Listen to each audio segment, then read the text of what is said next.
So, good morning everyone.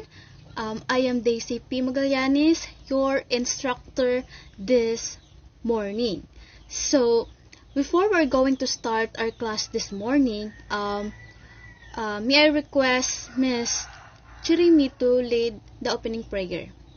Okay, so for those who are Catholic, please do the sign of the cross.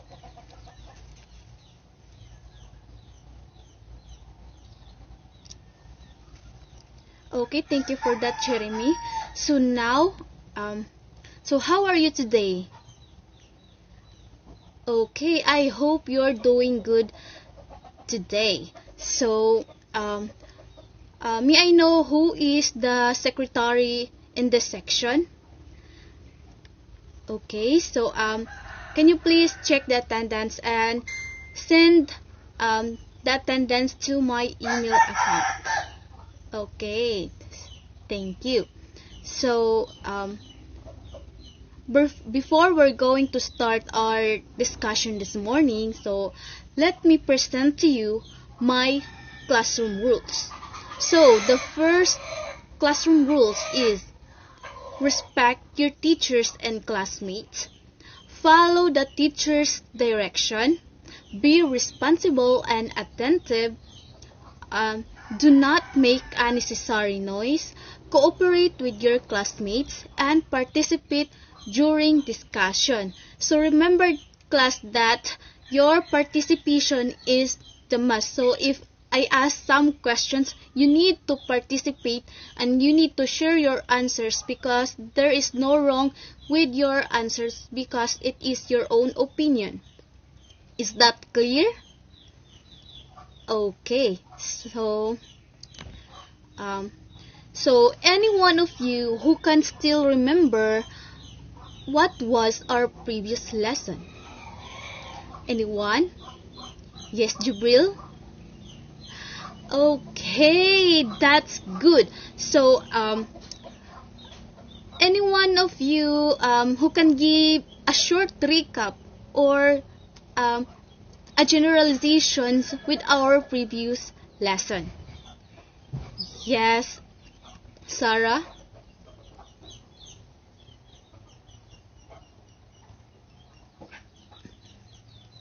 Okay, that's right. So I want Nico to give his own understanding about the previous lesson. Okay, you can share your idea. Wow, very good. So do you have any questions or clarifications regarding to our previous lesson? Okay, since there is none, so I have here an activity. So it is arrange me. So it means there is a jumbled letters. As you can see, there are 10 words or 10 jumbled letters.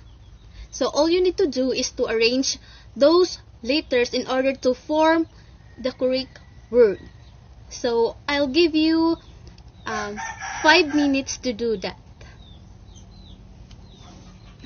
So are you done? So now let us check if your answers are correct. So it is the correct answers. So the first one is drama. The next one is ballad. And next, lyric, rhyme, quatrain, verse, compositions, lines, alliterations, and poems. So any one of you who got the perfect score? Wow, that's great. So any one of you who can guess what is our next lesson this morning? Yes, Geraldine? Wow, that's great. So our next topic this morning is all about poetry. So do you know what is poetry? Okay, let us discuss what is poetry later. So for now, I want to introduce to you my objectives in this lesson. So, at the end of the lesson, the students can express insight about the different definitions of poetry, describe the elements of poetry, and compose a poem expressing their memorable experiences. So before that, uh, who can give a short definitions of poetry? So in your own words, what is poetry? Okay, Crystal? Exactly, very good. So, I have here a next activity. So, it is a group activity. So, each group, before that, I will group you into 5 groups. So, count of 1 to 5. Okay, so now, this is the directions of your group activity. So each group will find a word or phrases that will correspond to the word poetry. Then each group will choose one representative from the group to discuss their output. Is that clear? Remember, class, that your participation is the must because it is recorded. So you need to share your own ideas. So I'll give you 5 minutes to do that.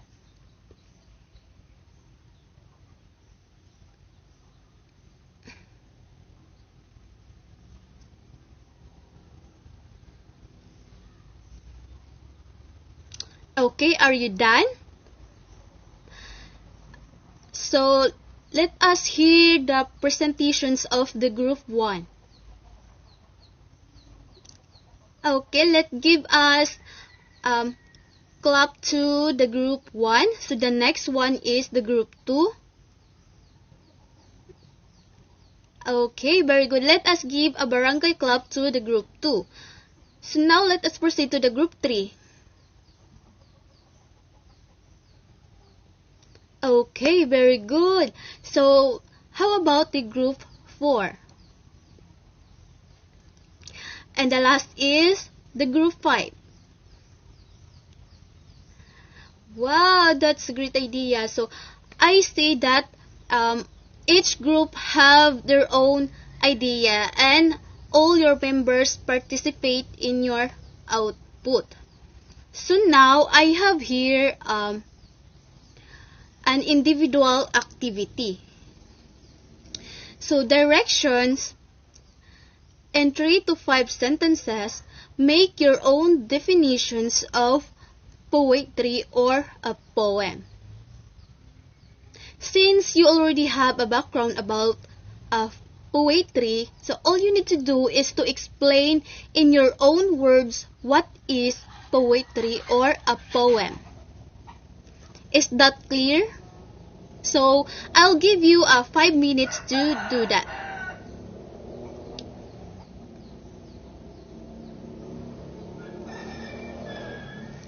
Okay, are you done? So since you are done, we're now going to discuss what is poetry. So a poetry is a literature that evokes a concentrated imaginative awareness of experience or a specific emotional response through language chosen and arranged for its meaning, sounds, and rhythm. So why is poetry is considered as a literature? So in your own words, what is literature? So anyone who can share the ideas? Okay, Cheryl, please share your idea in front. Exactly. So a literature is a body of written works. The name has traditionally been applied to those imaginative works of poetry and prose distinguished by intentions of their authors and perceived aesthetic excellence of their execution. So, literature means be classified according to a variety of systems, including language, national origin, historical period, genre, and subject matter. So, poetry in the other way of using language. Why is it poetry is other way of using language? Because in poetry we are using language. So poetry is a written work. That is why it is considered as a literary work or a literary pieces. So it is using language.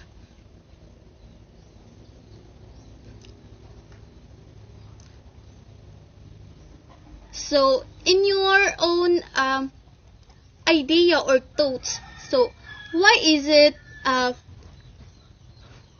many authors write poetry? Yes, many authors or maybe some of you write poetry because we want to express ourselves, right? Yes, very good. So now, let us proceed to the literary devices and the poem. So actually, there's a lot of literary devices and the poem, but I choose this literary devices to explain this morning. So the first one is imagery.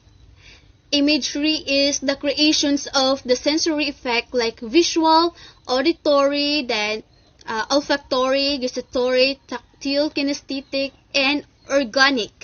So, in poetry or in imagery, it is a vivid and a vibrant form of descriptions that appeals to readers' senses and imaginations. Why? Because we use our imaginations in order to form, in order to make a creations or to know what is the poem or what is being written in the poem. So despite of the word's connotation, so imagery, it is focused solely on visual representations or mental images.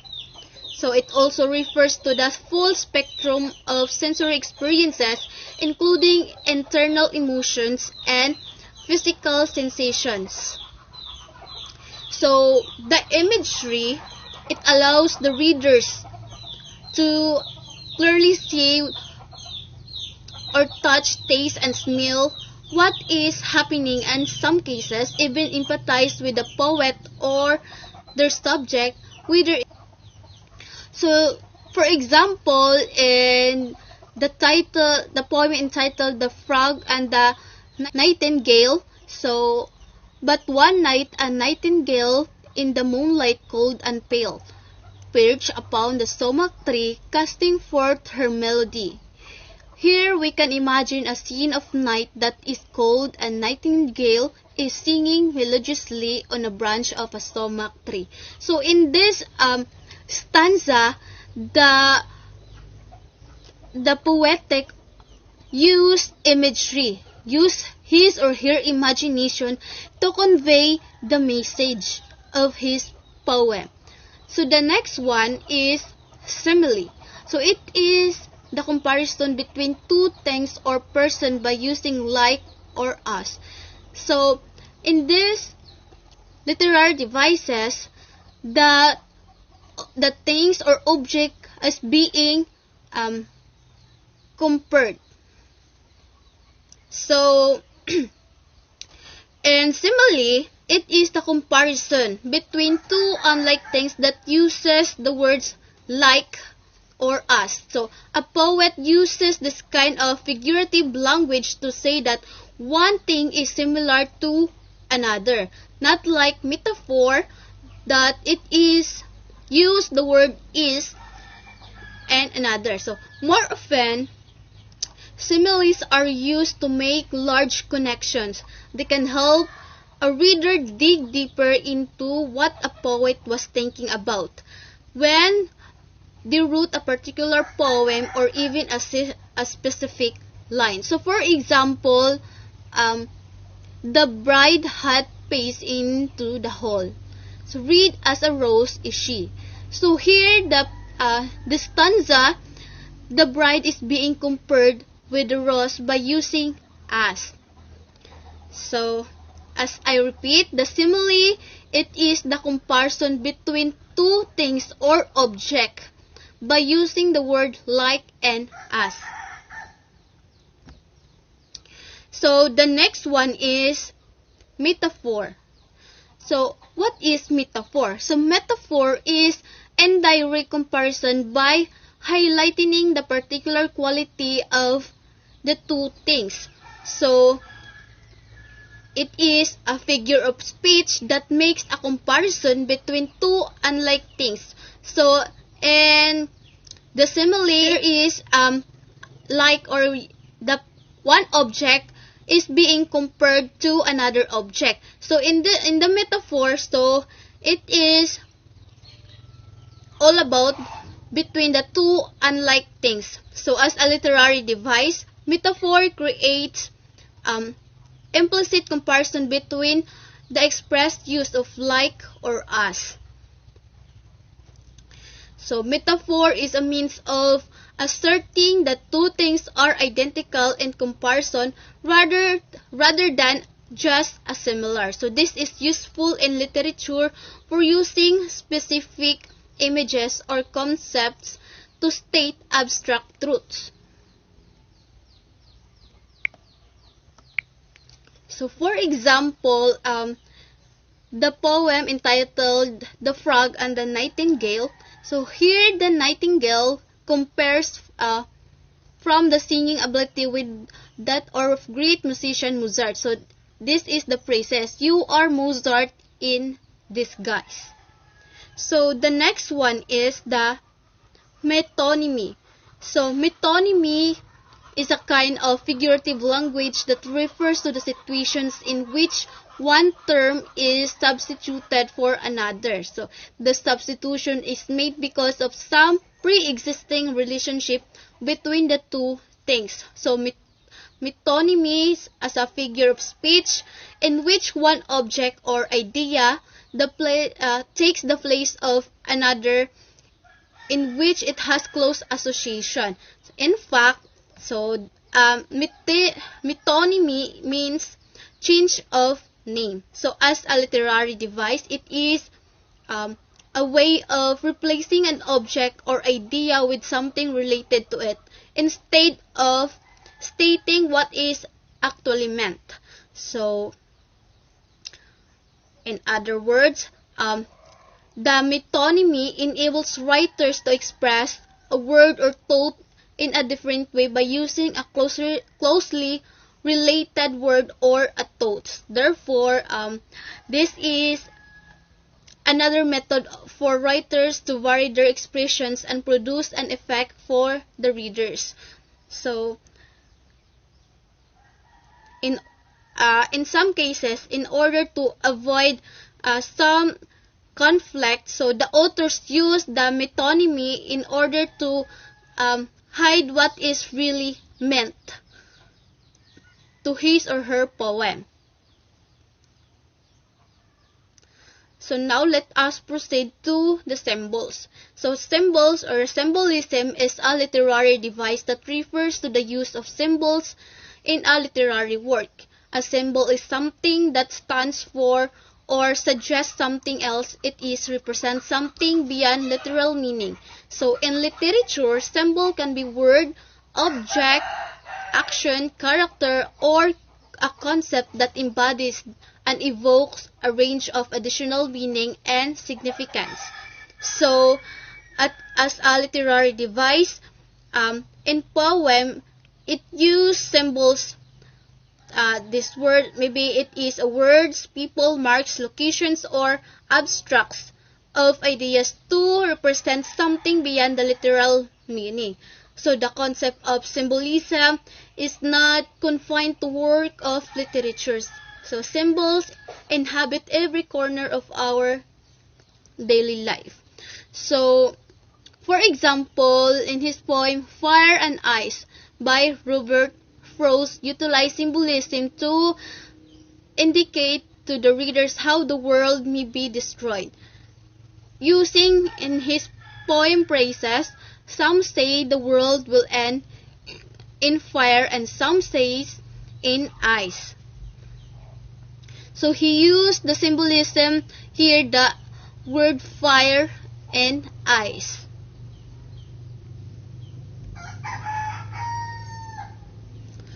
So now let us proceed to allegory. So allegory is a story within a story or a poem. It has a surface story that another story hidden underneath. So the allegory is a literary device used to express a large complex ideas in an approachable manner. So allegory allows the readers or the writers to create some distance between themselves and the issues they are discussing, especially when those issues are strong critiques of political and societal realities. So for example, the surface story might be about two neighbors throwing rocks at each other's home, but the hidden story would be about war between countries. Some allegories are very subtle, while others, like the rock throwing example, can be more obvious. So now,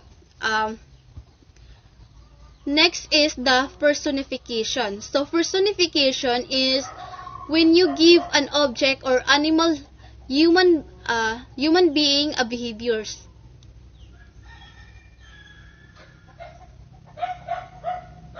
So for personification, so it is a literary device that uses the non-literal use of language to convey the concepts in a relatable way. So writers use personification to give human characteristics such as emotions, behaviors to non-human things like animals and ideas. So for example, the sun is smiling, the dogs sing a song. So in this phrases, the sun here, the poet give a human characteristic which is smiling. And also the next one, the dogs sing a song. So the poet or the writers give a human characteristic of the dogs. So the next one is irony. So irony is a literary device in which contradictory statements or situation reveal a reality that is different from what appears to be true. So irony as a literary device, it is a situation in which there is a contrast between expectations and reality. So for example, the difference between what something appears to mean versus its literal meaning. So irony is associated with both tragedy and humor. So the next one is hyperbole. So hyperbole is a figure of speech in which an author or speaker purposely and obviously exaggerates to an extreme. So it is used for emphasis or as a way of making a description more creative and humorous. So it is important to note that hyperbole is not meant to be taken literally. The audience knows it is exaggeration. So hyperbole is literary device that creates or heightened effect through deliberate exaggerations. Hyperbole is often a boldly overstated or exaggerated claim or statement that adds emphasis without the intention of being literally true. So in rhetoric and literature, hyperbole is often used for serious comics or ironic effect.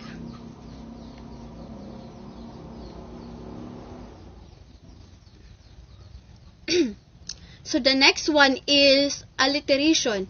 So alliteration is a literary technique derived from Latin meaning letters of alphabet. So it occurs when two or more words are linked that share the same first consonant sound. So alliteration is procedure the repetitions of consonant sound at the beginning of words or stressed syllables. So sometimes the repetitions of initial vowel sounds is also referred to as alliterations. As a poetic device, it is often discussed with assonance and consonants. So for example, Peter Piper picked a peck of pickled peppers. So here, the letter P is being repeated.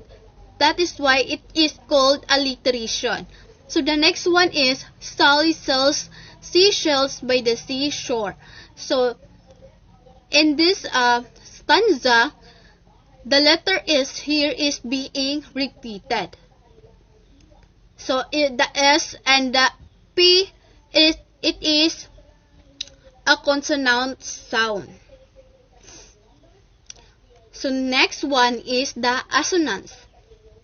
So assonance or a vowel rhyme is the repetitions of vowel sounds across a line of text or poetry.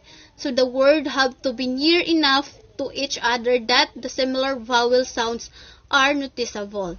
So the assonance means that the vowel sounds are repeated within phrases or sentences that are close to each other in the text. So it can be occur within individual words or so assonance can involve the repetitions of identical vowel sounds or vowel sounds that are very similar. So for example, the vowel O here is being repeated like go slow on the road. As you can see, the vowel O is being repeated. The next one is sell the wedding bells. Here in the next stanza, the vowel E is being repeated. That is why it is being called the assonance, because the vowel sounds within the word is being repeated in the stanza.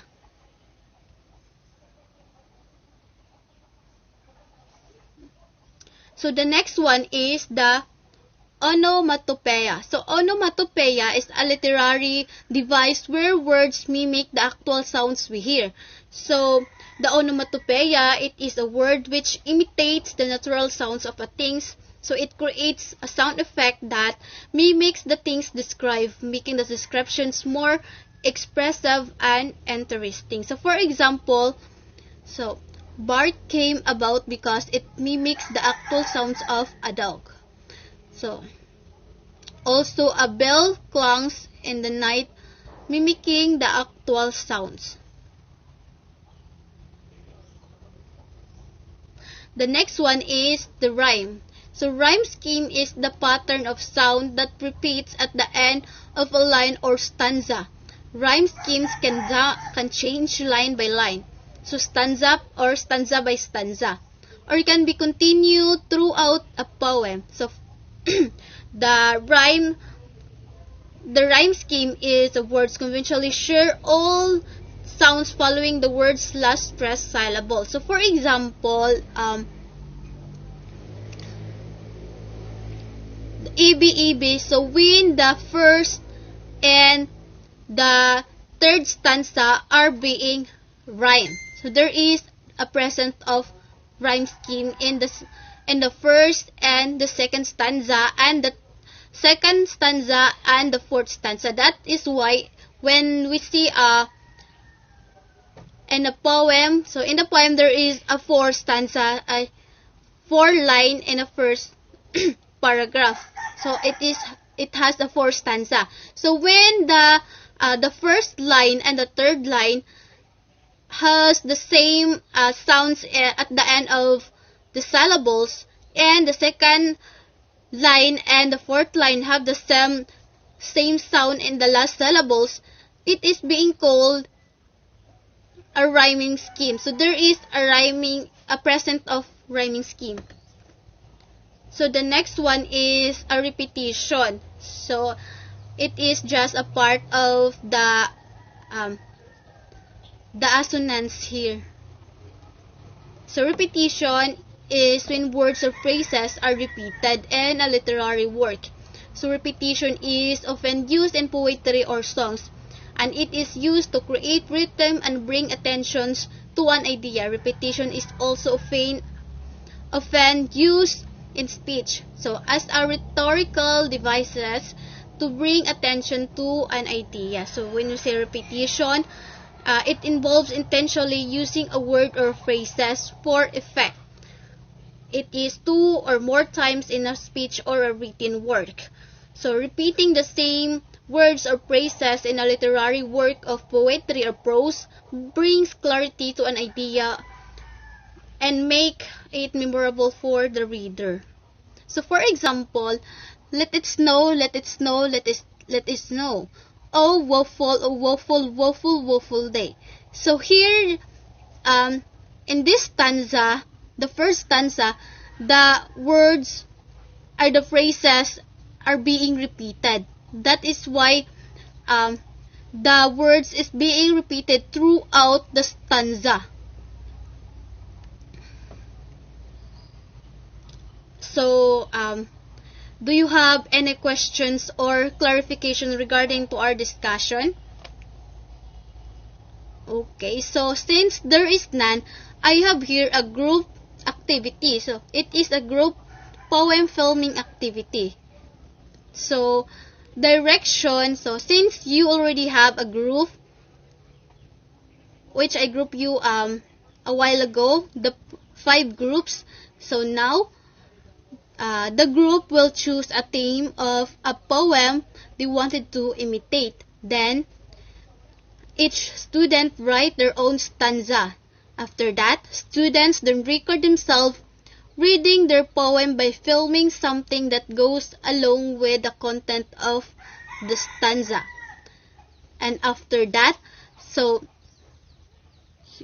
your video, you need to make it as one and send it to my email account. So before that, I want to present to you my criteria in this activity. So the content is 30%, use of media 10%, teamwork 10%.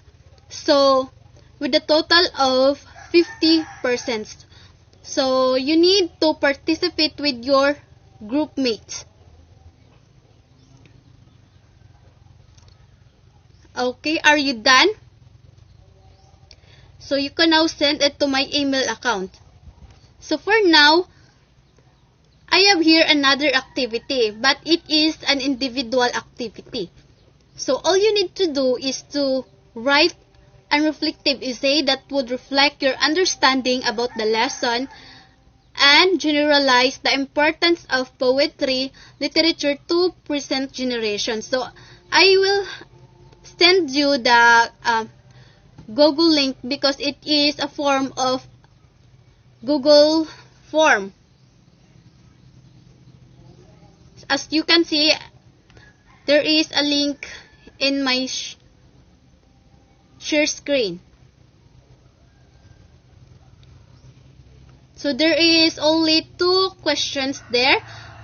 The first one is you need to make a reflective essay, which is contains only 3 paragraphs. And the next one is you need to generalize the importance of poetry, literature to the present generation. So I'll give you 10 minutes to do that. Is that clear? Okay, are you done? Okay, so you can now submit your output. Then I will check it later. Then you can receive your score because I will send it to you. So for now, I have here another activity. So all you need to do is to compose your own poem that would express your best and memorable day or experiences in your life. Since you already know how to make a poem, I'm sure that it is easy for you to make your own or to compose your own poem. Of course, you need to be more creative. If you don't want to make it more serious, all you need to do is to use some of the literary device like imagery, simile, the hyperbole, and other some literary devices. Okay, are you done? Okay, since you are done, let us move on to our next activity. It is also an individual activity. So all you need to do is to make a graphic organizer to describe each figurative element in the poetry.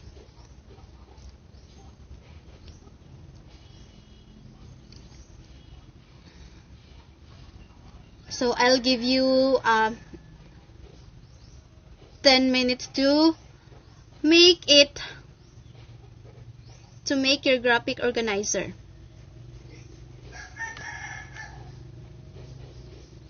Make sure that each elements of or the figurative elements in the poetry is being discussed, or you need to make a specific definitions in order to clear what is really it is.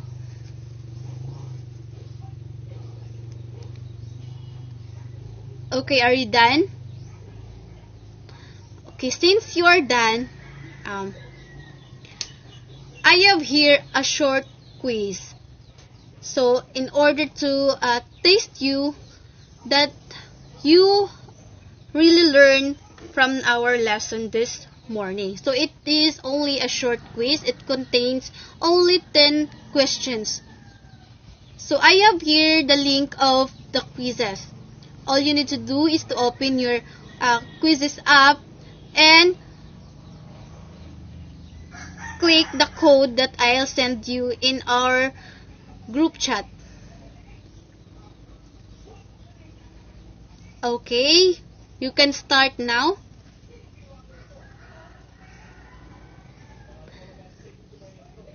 I see that all of you got the correct answers, and also some only get 10 and 7. But it is okay. At least you learned from our discussion this morning.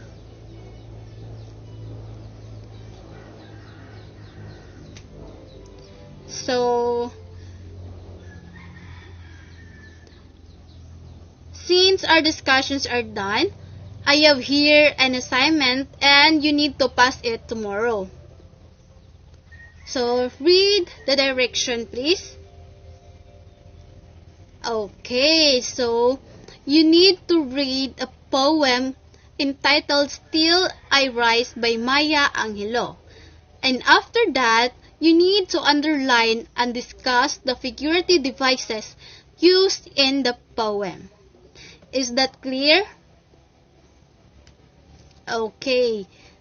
So you need to pass your output at exactly 7:30 in the morning. Of course, when you pass it late, I will deduct the points or your scores. If you are late 30 minutes, I will deduct 5 points. And the rest will be 10 points. Is that clear? Okay, since you are already grown, you need to be responsible enough with your requirements or your task. So, I think that would be all.